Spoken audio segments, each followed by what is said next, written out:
Olá, sejam bem-vindos para o nosso estudo, continuação do nosso estudo do livro do Gênesis, depois de um estudo bastante complexo, do capítulo 36, que nós vimos a descendência de Esaú, bastante complicados os nomes. Agora nós vamos entrar para a história de José. A história de José que vai se estender até o capítulo 50 de Gênesis, até o último capítulo de Gênesis. E é uma história muito interessante e muito importante para nós. Nós vamos saber depois do desfecho dessa história toda. Então hoje convido você a abrir a sua Bíblia no capítulo 37 de Gênesis, versículos de 1 a 36, no qual nós vamos fazer tranquilamente a nossa leitura, como habitualmente fazemos, e depois vamos estudar este capítulo, ok? Para irmos entendendo, então, a história de José e o desfecho dessa história depois, lá no capítulo 50 de Gênesis, ok? Vamos lá, então? Vamos para a leitura do capítulo 37. Jacó habitou na região onde seu pai havia morado, na terra de Canaã. Eis a história da descendência de Jacó. José, ainda jovem, com a idade de 17 anos, apacentava o rebanho com seus irmãos, os filhos de Bala e os filhos de Zelfa, mulheres de seu pai. E ele contou ao seu pai as más conversas dos irmãos. Israel amava José mais do que todos os outros filhos, porque ele era o filho de sua velhice. E mandara-lhe fazer uma túnica de várias cores. Seus irmãos, vendo que seu pai o preferia a eles, começaram a odiá-lo e não podiam mais tratá-lo com bons modos.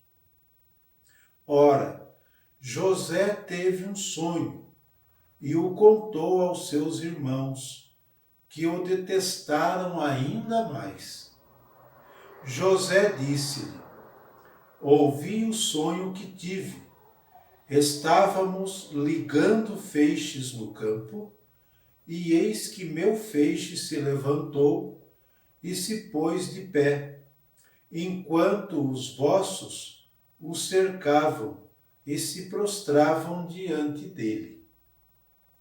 Seus irmãos disseram-lhe: quererias porventura reinar sobre nós e tornar-te nosso Senhor? E odiaram-no ainda mais por causa de seus sonhos e de suas palavras. José teve ainda outro sonho, que contou aos seus irmãos.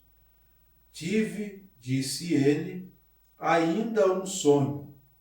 O sol, a lua e 11 estrelas prostravam-se diante de mim. Ele contou isso ao seu pai e aos seus irmãos, mas foi repreendido por seu pai. Que significa, disse-lhe ele, este sonho que tiveste? Viremos acaso, eu, tua mãe e teus irmãos, a nos prostrar por terra diante de ti?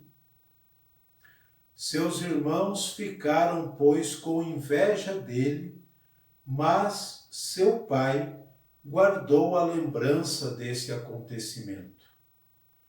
Os irmãos de José foram apacentar os rebanhos de seu pai em Siquém.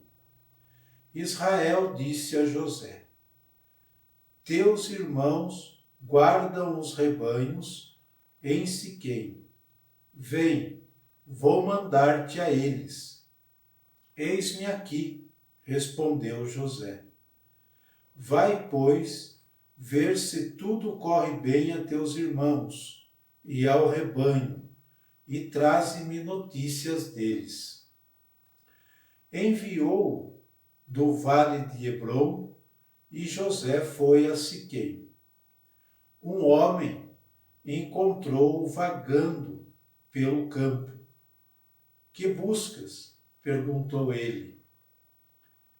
Busco meus irmãos, respondeu ele. Dize-me onde apacentam os rebanhos. E o homem respondeu. Partiram daqui e ouvi-los dizer, vamos para Dotaim. Partiu então José em busca dos seus irmãos e encontrou-os em Dotaim. Eles o viram de longe.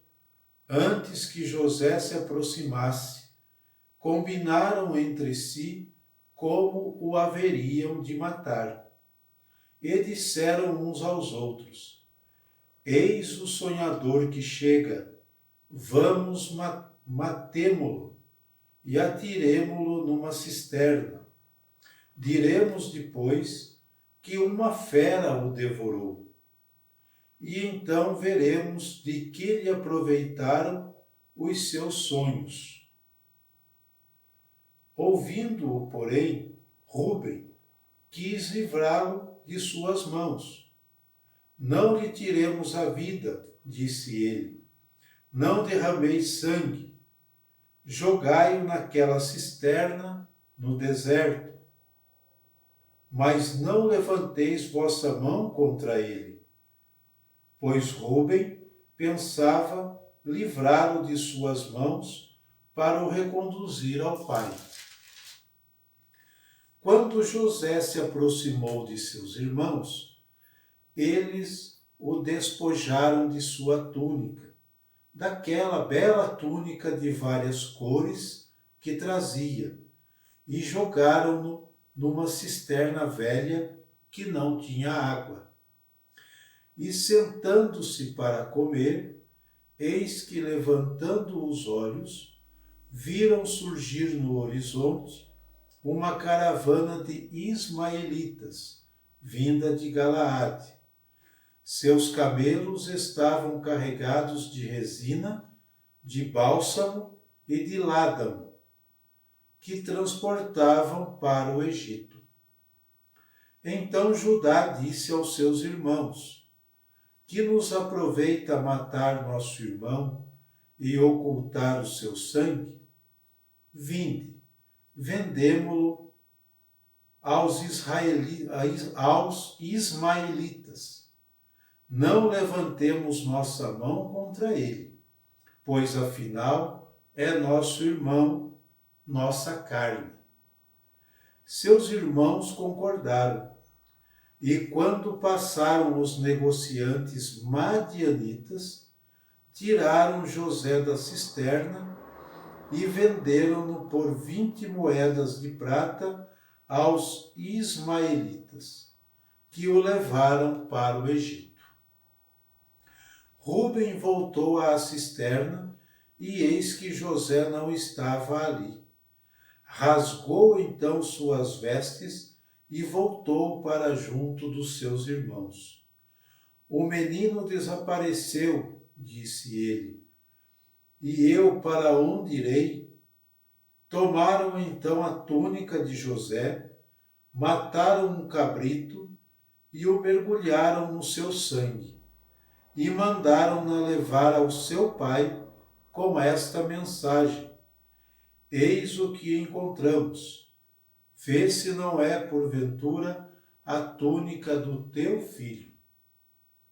Jacó reconheceu-a e exclamou: é a túnica de meu filho. Uma fera o devorou. José foi estraçalhado e, rasgando as vestes, cobriu-se de um saco e chorou seu filho por muito tempo. Todos os seus filhos e filhas vieram consolá-lo, mas ele não aceitou nenhuma condolência. É chorando, disse ele, que descerei para junto de meu filho na habitação dos mortos. Foi assim que o seu pai o chorou. Os madianitas venderam-no a Potifar no Egito, eunuco do faraó e chefe da guarda. Muito bem, esta é a leitura do capítulo 37 que nós iniciamos sobre a história de José. Então, o que o texto diz para nós? O texto começa falando, para contextualizar, que Jacó havia morado na terra de seu pai, na terra de Canaã. Lá Jacó habitou naquela região. Por que falar de Canaã? Canaã, nós sabemos, é a terra prometida, certo? Daí segue o texto dizendo para nós que José tinha 17 anos e que apacentava o rebanho junto com seus irmãos. Eram pastores, apacentavam o rebanho do seu pai junto com os seus irmãos. Tá? José e os seus irmãos, que são irmãos por parte de pai, como nós sabemos, mas não de mãe. Os demais irmãos de José são filhos de mães diferentes, como nós vimos em relatos anteriores. Ok? Muito bem. Então aqui nós temos o seguinte: o texto nos fala que José era o filho predileto de Jacó. Por quê? Porque era o filho de sua velhice. Então ele era o filho querido. E diz o texto também que Jacó mandou tecer túnica colorida para ele. Isso dá mais realce ainda na predileção de Jacó pelo seu filho José. Ok? E isso provoca contenda entre os seus irmãos. Seus irmãos passam a odiá-lo por causa disso. Os ciúmes, a inveja, toma conta do coração de seus irmãos. Tá? Mas o que vai agravar mais ainda a situação é o que nós vimos aqui no texto, no versículo 5, do sonho de José. José vai contar aos seus irmãos o sonho que teve. José sonha que estão todos juntos amarrando feixes no campo. Aqui fala ligando os feixes, né? E que o feixe dele se levanta, enquanto os feixes de seus irmãos cercam o seu feixe e se prostram diante dele. Isso provoca um mal-estar muito grande entre os irmãos, onde eles questionam: quererias porventura reinar sobre nós e tornar-te nosso Senhor? E o dissabor entre eles só aumenta por causa deste sonho. E não bastando isso, José tem outro sonho. Um sonho, vamos dizer assim, mais audacioso ainda. Ele diz no sonho que o sonho que teve foi que o sol, a lua e 11 estrelas, prostravam-se diante dele. Isso cria mais contendas ainda. O clima fica mais difícil entre seus irmãos ainda, a ponto do seu pai o repreender. Jacó repreende José por causa desse sonho. No versículo 10, quando ele conta, Jacó diz a ele: que significa, disse ele, este sonho que tiveste? Viremos acaso eu, tua mãe e teus irmãos a nos prostrar por terra diante de ti? O sol, no sonho aqui de José, é Jacó. A lua é sua mãe e as estrelas seus 11 irmãos que se prostram diante dele. E diz o versículo 11 que seus irmãos ficaram com inveja dele. Com inveja dele. Mas um fato interessante aqui no versículo 11. Diz que seu pai guardou a lembrança deste acontecimento. Jacó não esqueceu. Por mais que Jacó não tivesse entendido no primeiro momento, ele guardou este acontecimento no seu coração. Mais tarde, nós veremos que tudo isso virá às claras, será compreendido este sonho. E nós temos aqui então José, que é conhecido no texto bíblico, na narrativa bíblica, como aquele que interpreta sonhos. José passa a interpretar os sonhos. Então, voltando ao texto aqui, José vai, por ordem do seu pai, ver se está tudo bem com seus irmãos e com o rebanho. É a ordem que seu pai dá a ele. E chegando lá, diz o texto que os seus irmãos combinam de matá-lo, mas um irmão intervém, porque ele não concorda com isso. Não é justo e não é certo tirar a vida do próprio irmão, porque são todos do mesmo sangue, e isso não é correto. Então, o irmão que intervém primeiro é Rúben, que deseja livrar José a todo custo da mão de seus irmãos, como diz o texto aqui para nós.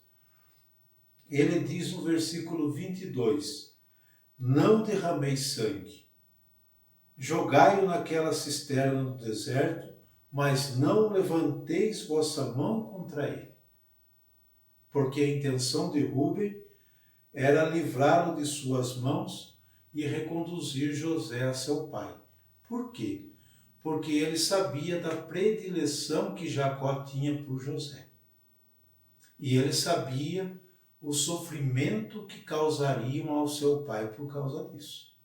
Então, ele tenta a todo custo fazer seus irmãos pensarem nesta atitude. Tirar a vida do próprio irmão, derramar o sangue do próprio irmão, também é uma atitude que nunca foi e nunca será aprovada por Deus. Nunca foi e nunca será aprovada por Deus. O texto nos coloca isso para refletirmos neste ponto também. Não é do agrado de Deus que isso aconteça. Podemos entender que, através da fala de Rúben, aqui no versículo 22, não derramei sangue, podemos entender uma intervenção divina através de Rúben para que isso não aconteça. Podemos interpretar assim esse versículo, ok? Muito bem. Nós vemos aqui então do versículo 23 a 36, do capítulo 37, que José será vendido para uma comitiva que passa por ali. Então eles tiram a túnica de José, eles o despem de sua túnica colorida. O texto faz questão de ressaltar esta túnica que foi também o motivo da inveja de seus irmãos, E eles o jogam numa cisterna, como foi orientado, como foi conversado com o seu irmão Rúben. Jogam o seu irmão numa cisterna velha sem água, diz o texto. No versículo 25 diz que, quando eles olham para o horizonte, há uma caravana de ismaelitas, descendentes de Ismael. É bom recordar isso. Uma caravana de ismaelitas vinda de Galaade. E diz o texto que seus camelos estavam carregados de resina, de bálsamo e de ládano, que transportavam para o Egito. Então eles estavam indo de Galaade para o Egito. Estão passando por aquele lugar. Então outro irmão intervém, Judá. Mais uma vez aqui ele intervém.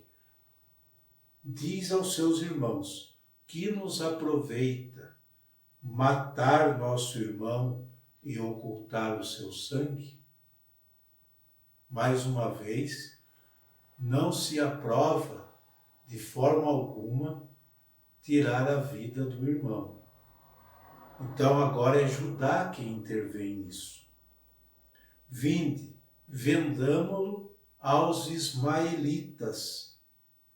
Não levantemos nossa mão contra ele, pois afinal é nosso irmão, é nossa carne. Olha a preocupação então de Rúben e de Judá, para não derramar, que não sejam eles os responsáveis por derramar o sangue do seu irmão. Não gostam? Vamos vendê-lo. E aqui eles propõem vender aos ismaelitas. Mas andando no texto, no versículo 28, o texto vai dizer que quando passaram os negociantes madianitas, tiraram José da cisterna e venderam-no por 20 moedas de prata para os ismaelitas, que o levaram para o Egito. Diz o texto aqui, tem essa contradição, ora eles pretendem vender aos madianitas, mas que acabam vendendo para os ismaelitas, que levam José para o Egito. Tá? Então, essa diversidade de tradição em torno da história de José fica evidente na aparente contradição sobre o irmão que o defende e dos outros irmãos. Versículo 21 e 26. O mesmo se pode dizer sobre os que compram um menino, né? Supõe-se que os irmãos aceitam a proposta de Judá de vendê-lo aos ismaelitas. Versículo 27. Mas é vendido aos madianitas. Versículo 28. Embora novamente, lá na frente, sejam mencionados os ismaelitas, né? Como nós vimos aqui. Rúben, nós vimos no texto, parece desconhecer o que aconteceu com José. Rúben parece que não estava junto com os seus irmãos quando eles o tiraram da cisterna e o venderam. Então a atitude de Rúben é rasgar as vestes. É uma atitude comum do povo israelita. Em sinal de luto, né, rasgar as vestes como sinal de luto. Essa atitude primeira é de Rúben, que fica transtornado conforme vimos no texto aqui. O menino desapareceu, disse ele, no versículo 30. E eu, para onde irei? Rúben estava desolado, sem saber o que falaria para o seu pai e sem saber o que aconteceu. Na mente dele, ele estava pensando que os seus irmãos realmente derramaram o sangue, mataram José. Mas isso nós vimos que não aconteceu, né? Então, para que toda esta farsa pudesse continuar, eles matam o cabrito, mergulham a túnica de José no sangue do cabrito e vão até Jacó e dizem: olha, parece ser a roupa do teu filho. Eles não falam nosso irmão. A inveja era tanta que eles não chegam a mencionar nosso irmão. Olhem para vocês, olhem o versículo 32. Eis que encontramos, vê se não é porventura a túnica do teu filho. É assim que eles falam para Jacó, de tanto ódio que eles tinham de José, né? Jacó reconhece a túnica. E quando ele percebe toda suja de sangue, ele logo então entende que uma fera o estraçalhou. E Jacó também rasga as vestes, se veste de saco, como diz o texto aqui, e vive o seu luto. chora o seu filho e não aceita a consolação de mais ninguém, diz o texto aqui. O que isso daqui para nós, o versículo 31 a 33 é o ponto central desta leitura para nós. Por quê? Nós vamos recordar o seguinte: esse texto constitui de novo em uma espécie de retribuição a Jacó. Vejam bem, lembram lá atrás que eu falava para vocês que a mentalidade bíblica tem sempre uma mentalidade de retribuição, tanto para o bem quanto para o mal? Então, nesse ponto central da leitura, que está do versículo 31 ao 33, é como se fosse uma retribuição a Jacó.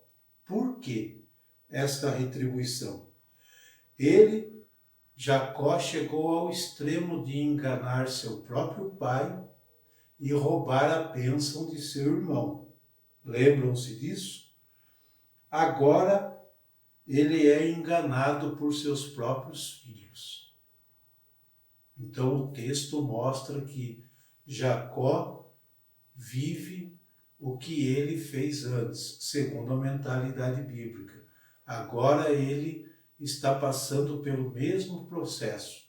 Ele que enganou seu pai, que enganou seu irmão para roubar a bênção, agora ele é enganado por seus próprios filhos, né?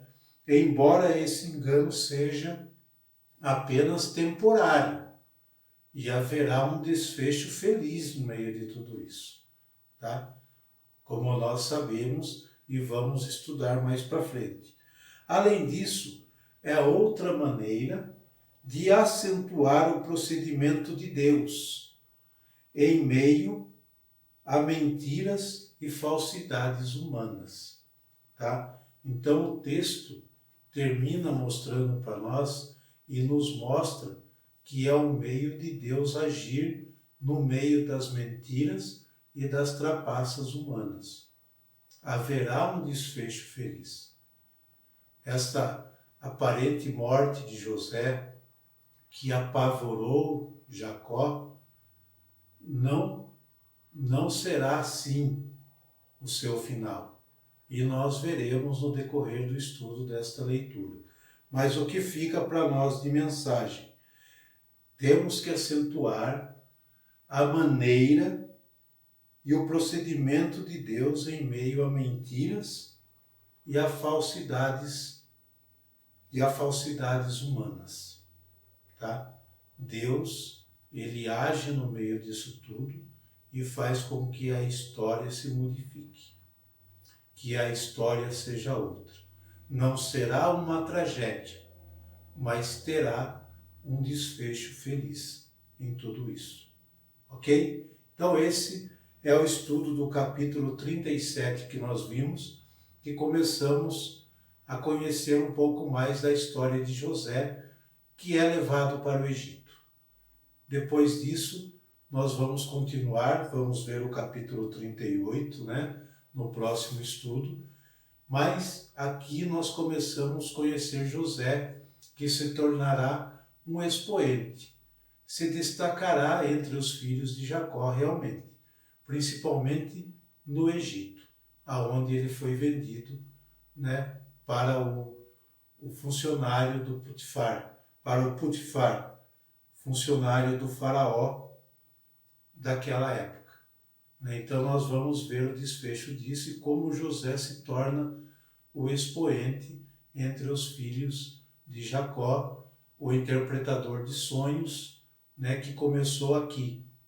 Não o compreenderam, mais tarde vão compreendê-lo. E nós vamos ver a mão de Deus agindo no meio dessa história toda, no meio das falsidades e das mentiras humanas. A Bíblia nunca esconde tudo isso, para mostrar para nós a ação de Deus no meio de tudo isso, tá? Disse e repito, o povo escolhido de Deus nunca foi santo e não era santo. Eram pessoas humanas passíveis de erros, né? E viviam a mentalidade de uma época e viviam conforme as tradições de uma época. Mas Deus age no meio disso tudo, ok? Espero que vocês tenham gostado deste capítulo 37 e se preparem para nós estudarmos o capítulo 38, que vamos ver que será a história de Judá e Tamar. Também muito interessante essa história, que vai estar também lá no Novo Testamento. Tudo isso está ligado com o Novo Testamento, principalmente com o Evangelho de Mateus. Tá bom? Um abraço, obrigado por vocês estarem acompanhando esse estudo, estarem divulgando esse estudo. Deixe um joinha no canal, se você ainda não deixou, se inscreva se você ainda não se inscreveu e divulgue para que mais pessoas possam se somar a nós ao estudo do livro do Gênesis. Até o próximo encontro.